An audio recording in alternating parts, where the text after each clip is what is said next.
आजचा पदार्थ आहे गुलाबजाम. गुलाबजाम हे बऱ्याच जणांना प्रचंड आवडतात आणि ते खायला योग्य आहेत का नाहीत हे आज आपण बघूयात. जेव्हा आपण गुलाबजामचा विचार करतो तेव्हा त्यात जे घटक पदार्थ असतात त्याच्यामध्ये असतो खवा. खव्याचा काहीही प्रॉब्लेम नाही आहे, तो दुधापासून बनलेला असतो. त्याच्यामध्ये असतो मैदा. मैदा खाणं आपल्या शरीरासाठी चुकीची गोष्ट आहे. त्याच्यामुळं मैदा ह्या एक घटकासाठी आपण गुलाबजाम बाद करायला पाहिजे. नंतर त्यात घटक असतो तो साखर.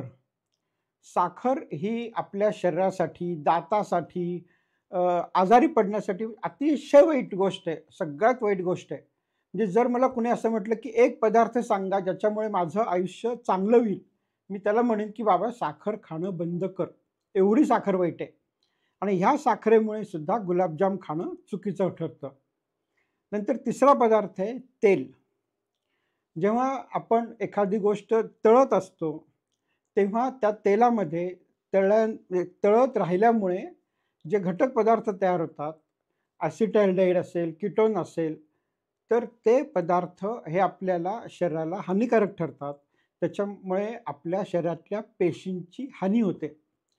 आणि ह्या एका गुलाबजाममध्ये जे घटक आहेत त्यातला खवा सोडला तर साखर खाणं चुकीचं आहे, मैदा खाणं चुकीचं आहे आणि तेल आणि तेलकट पदार्थ खाणं चुकीचं आहे.